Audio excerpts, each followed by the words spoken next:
XFL back. Yeah. It's kind of funny because, like, obviously with the Super Bowl on Fox and with, I mean, obviously any of the NFL that's been on Fox.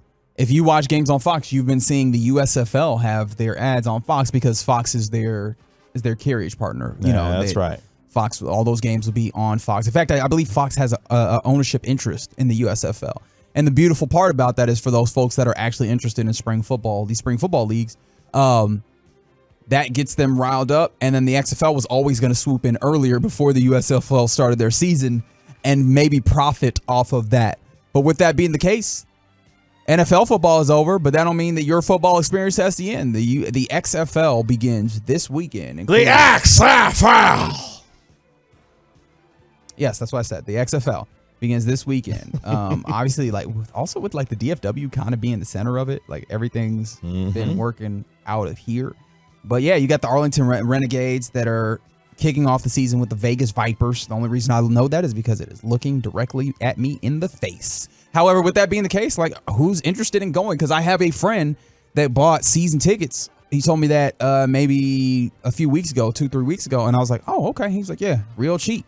I think he said less than a couple $100 for the season tickets, and he was like, yeah, it seems like an interesting way to watch football. So I'm interested in seeing who wants to be out there, and like if this will operate in some ways. Like for me, I think about the WNBA operating at times, which I can't wait for. The basketball. One thing I loved when I went to one of those WNBA games early on was, well, I mean, not my first experience, but like one of the ones with the Wings relatively, maybe like 4 or 5 years ago, was you go out there and you see, oh man, there's a whole bunch of families, dads with their sons, daughters, you know, there's like the family. And I'm like, oh, there's some folks here that maybe can't afford to go to a Mavericks game that would love to watch basketball and go to a Wings game where it's a little bit more affordable. You still get a fun experience and all that.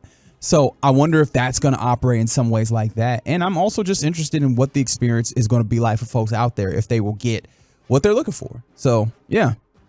And I like the idea that the XFL is trying to capitalize off of the immediate exposure of the NFL season just ending. And you look at, to me, I think what excites me most about this version of the XFL is, yes, I know The Rock and his ex-wife right here, leading the charge here.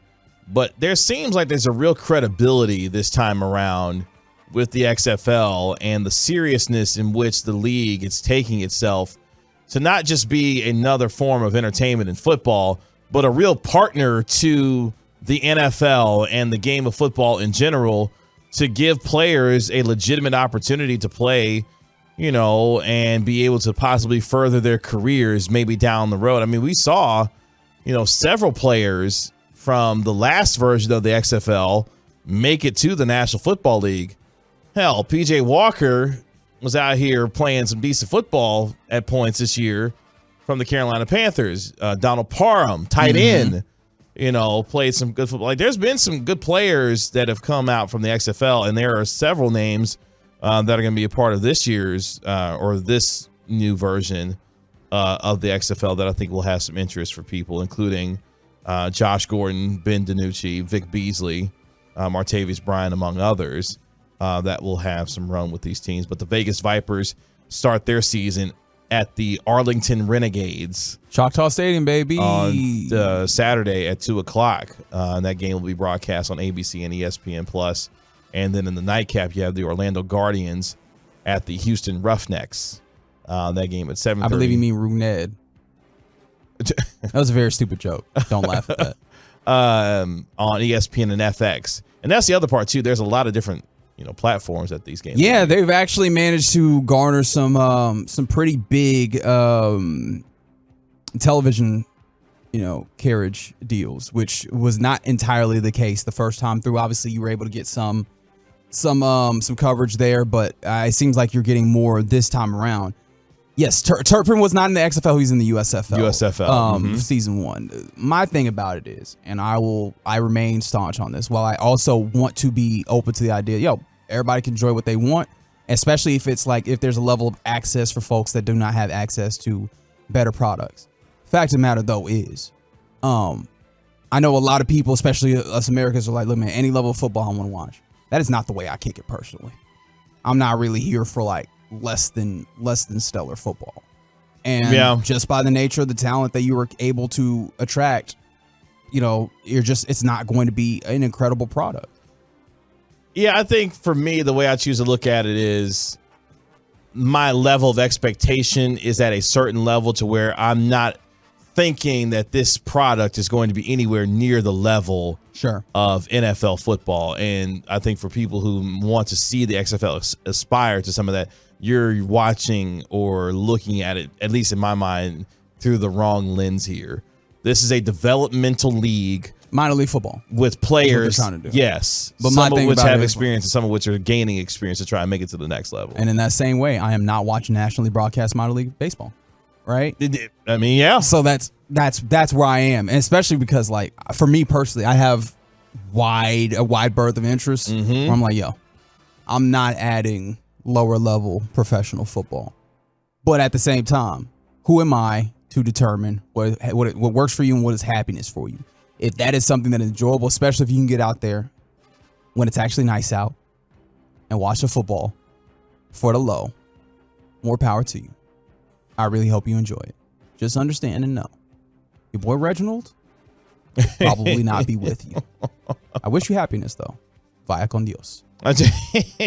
There's some definite, I think, intriguing things about the league that will get people excited. And I feel like one of those things we will probably talk about either tomorrow or Friday, which is because of the attachment to the NFL now. Like before, these things were operating somewhat separate. Because of the attachment to the NFL, you can do something like the MLB is doing with the minor leagues, where you can try out some things or maybe utilize some of the rules that they might be implementing before putting them on the big stage. Which was one of the appeals of the last version of the XFL, because there was one particular rule. It's funny you brought that up. There's one particular rule that I think the NFL should implement now. Save it.